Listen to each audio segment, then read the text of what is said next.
Então a gente vai dar uma continuada aí na parte de bioquímica, né, na parte dos compostos orgânicos, vamos falar de DNA e RNA. Tranquilo? Então a primeira coisa é saber que DNA é uma sigla em inglês, que significa ácido desoxirribo, devido a uma desoxirribose, que é um açúcar que a gente já estudou lá nos carboidratos, nucleico. Então a molécula ácida, que tem uma desoxirribose, está no núcleo, beleza? Já o RNA é uma molécula ácida, que em vez de ter uma ribose, que em vez de ter uma desoxirribose, tem uma ribose e está no núcleo, beleza? Mas a gente vai apontar as diferenças de cada um aí mais para frente. Vamos para a estrutura. Primeira coisa, o DNA ele é formado por um conjunto de nucleotídeos, tá? E o que é o nucleotídeo? O nucleotídeo é essa figura que eu coloquei aqui mais para cima. Ele é a união de uma pentose, que pode ser uma desoxirribose no caso do DNA, ou ribose no caso do RNA, um grupamento fosfato e uma base nitrogenada. Então o DNA ele é formado por um conjunto de nucleotídeos. Um deles é uma pentose, um fosfato e uma base nitrogenada. Beleza?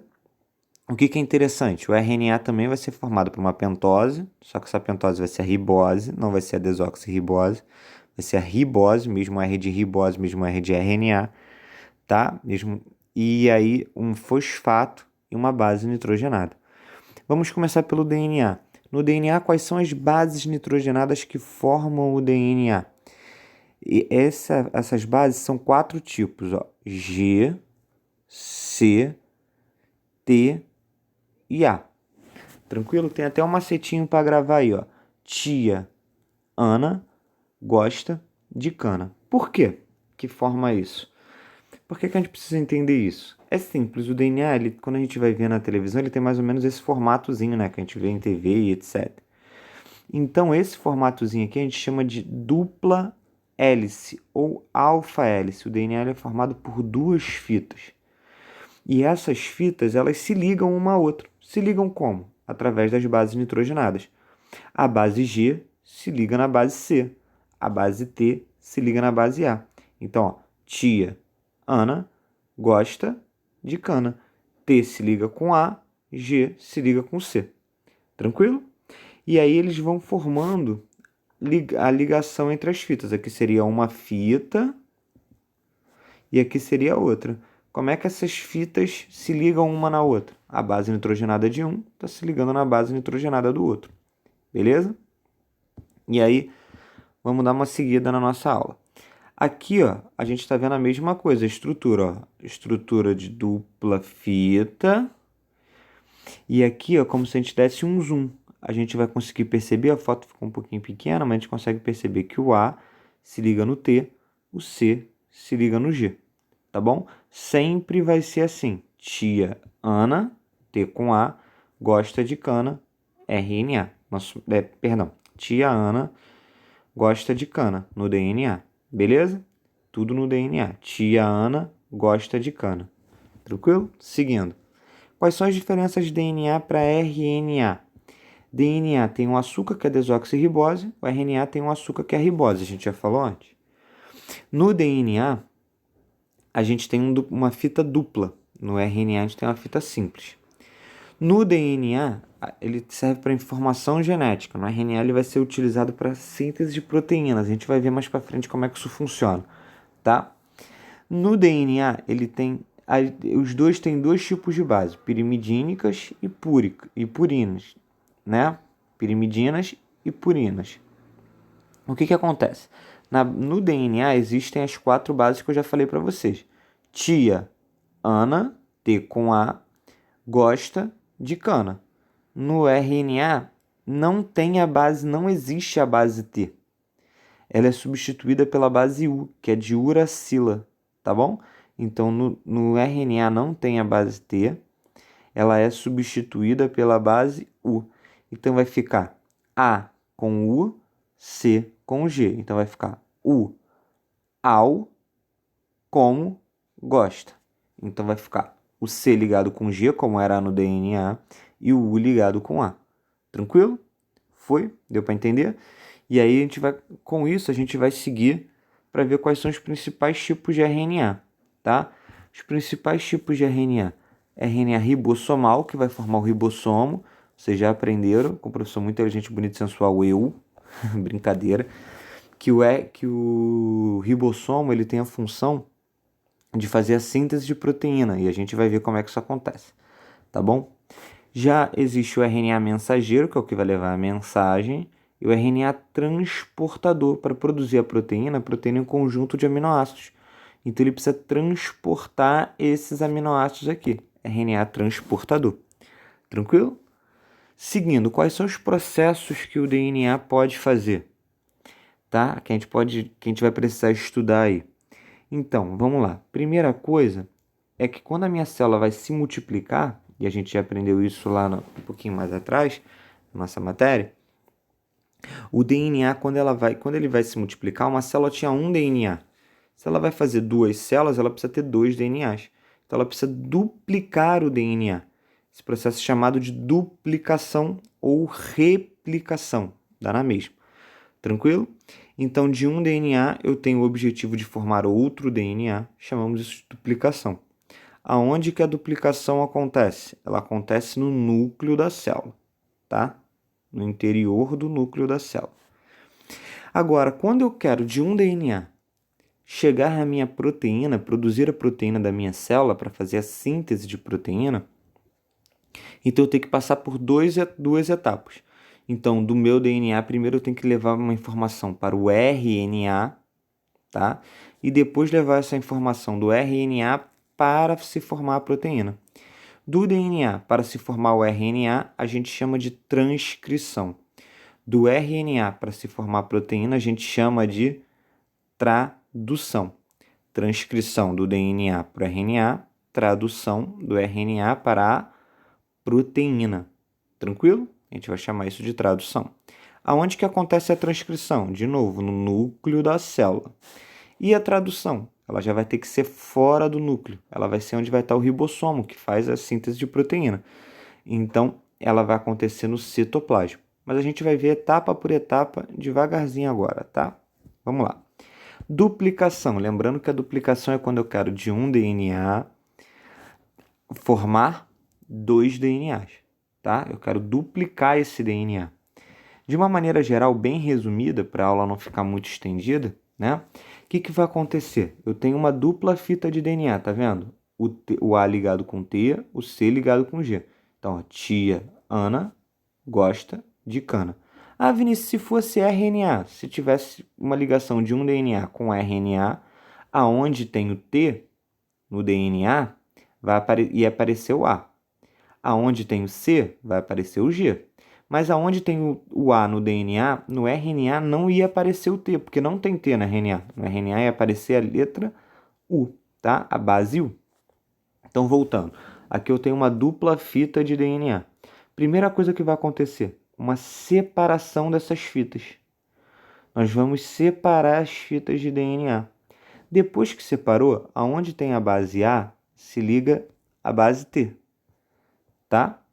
Uma nova vai aparecer uma base nitrogenada nova, que vai ser incorporada por uma enzima, não se liga no nome da enzima agora. Então, uma base A vai se ligar numa base T nova. E a T lá do outro lado, a T desse lado, ela vai se ligar a uma base A nova, beleza?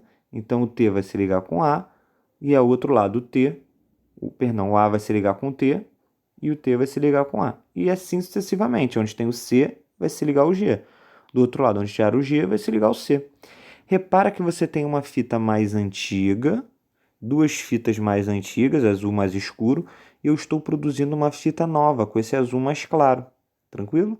Então, repara que no final eu vou ter ligado uma fita velha com uma fita nova. Uma fita velha com uma fita nova. Só que o que acontece? Essa fita, em vez de a gente chamar ela de fita velha, tá? A gente chama ela de fita molde. Por que de fita molde? Porque ela está servindo de modelo de molde para se fazer uma nova fita. Tranquilo? Já do outro lado é a mesma coisa. Essa fita aqui ela vai servir de modelo para se formar uma outra fita. Então essas fitas mais escuras, em vez de a gente chamar de fita velha, a gente chama de fita molde. Tranquilo?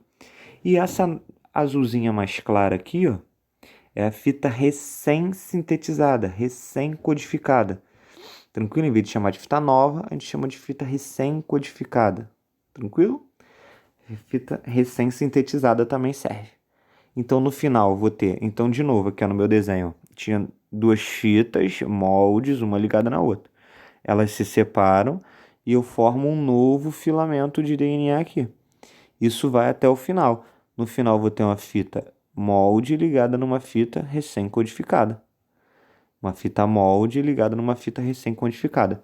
Como é que a gente chama isso? A gente diz que essa duplicação ela é semi-conservativa. Por que semi-conservativa? Porque a metade do DNA foi conservada, a outra metade é nova, acabou de ser codificada.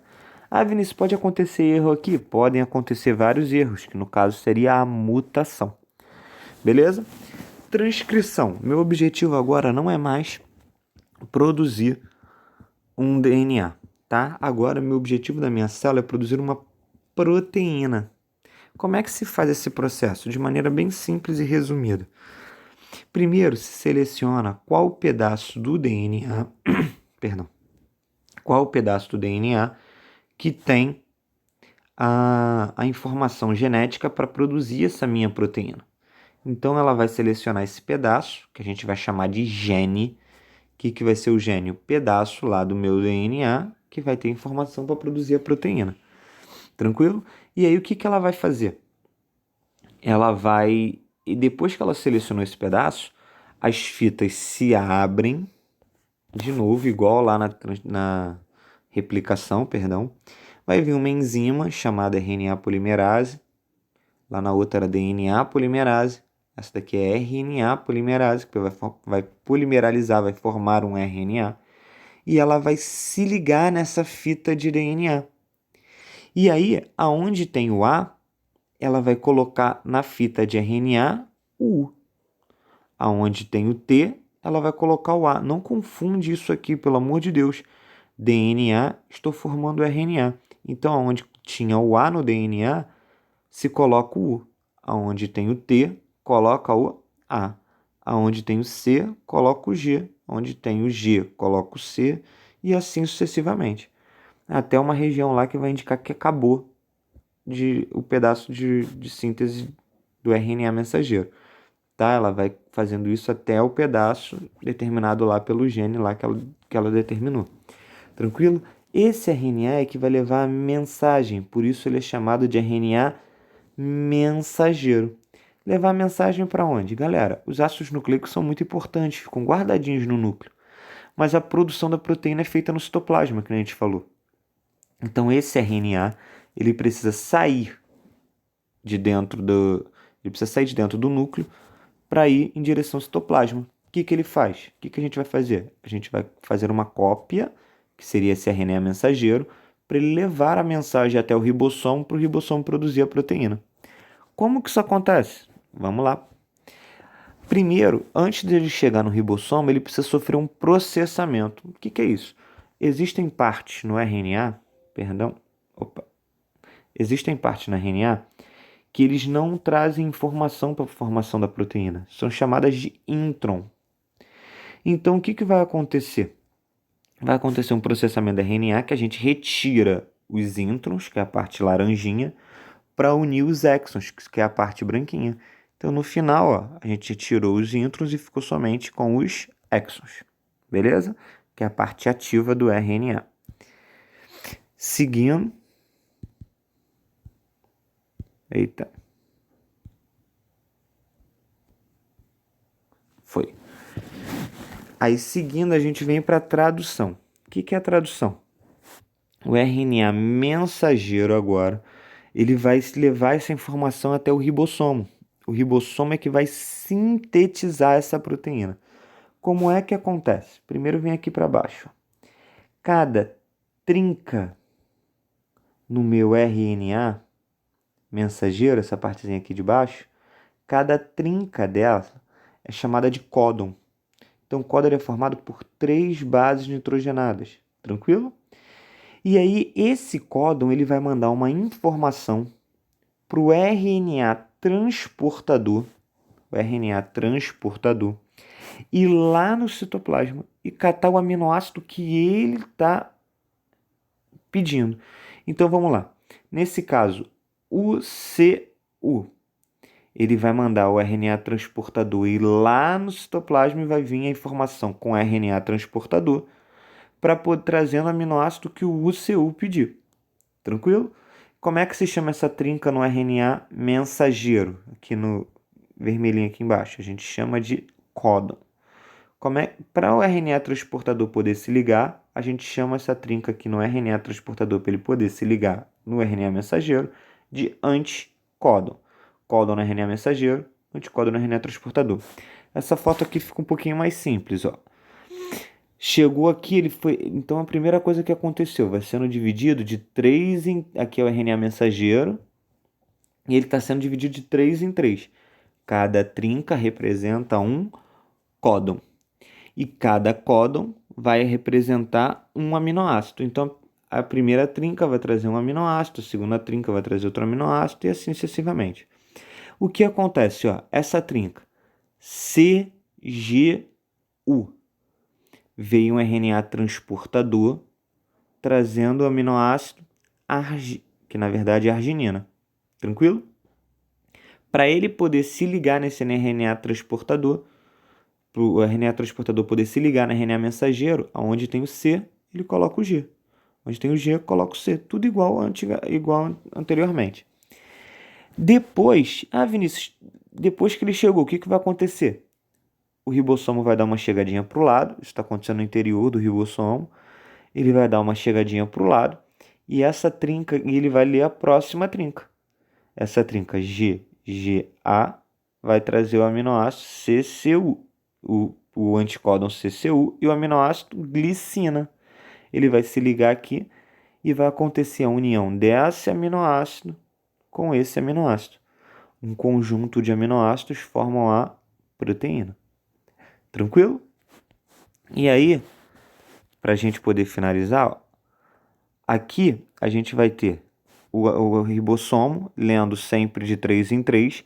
Cada trinca que ele lê traz um RNA transportador trazendo aminoácido específico daquela trinca, daquele códon. Tranquilo? Depois ele vai chegar para o lado e vai ler a próxima trinca. Quando ele ler a próxima trinca, ele vai adicionar essa trinca aqui. Então ele estava lendo até aqui, ó, tá vendo? Depois ele chegou para o lado e leu a próxima trinca, que vai trazer uma prolina. Ele vai unir essa prolina nos outros aminoácidos ali do lado, juntando uma cadeia polipeptídica para formar a nossa proteína, tá? Tranquilo? Então, seguindo, os cientistas conseguiram fazer algo muito interessante. Eles conseguiram fazer o sequenciamento do DNA. A gente conseguiu saber o que cada base, cada códon significa. E tudo isso está expresso nessa nossa tabelinha aí. Tá bom? Como assim? Como assim, Vinícius? É muito fácil, galera. Vamos supor que a gente vai procurar o códon UU, tá? O que eu faço? A primeira base a gente vai procurar sempre do lado de cá, na sua esquerda. Você que está de frente para o papel, na sua esquerda. Tranquilo? Então, na nossa esquerda, a gente vai procurar a primeira base. No caso, como eu falei, o U, a primeira base, ó, U. Segunda base, a gente vai procurar agora no centro do seu papel. A gente está escrito aqui, ó, segunda base no códon. Então, quando a gente for procurar, ó, como a gente está procurando o U, segunda base U. Então, ó, U.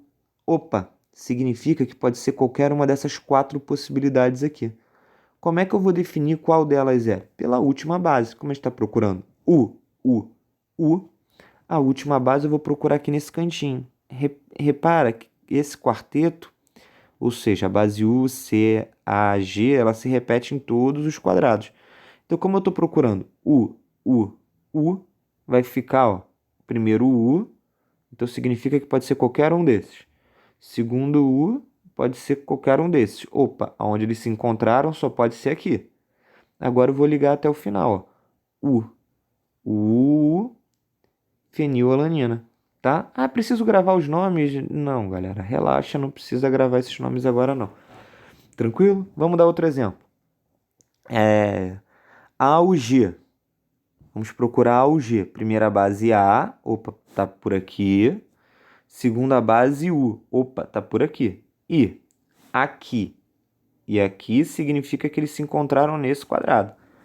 Como a última base é G, opa, vou ligar até aqui. Tranquilo? Então, A, U, G, eu venho no G e ligo até esse quadrado onde eles se encontraram. Opa, metionina. Tranquilo? Muito fácil. Beleza? Espero que tenham gostado. Vou ver se consigo fazer um videozinho aí, tentando fazer uns exercícios com vocês também. Beleza? Até a próxima, galera. Qualquer dúvida, entre em contato lá na plataforma ou no Zap. Vocês sabem como é que funciona. Tamo junto. Valeu!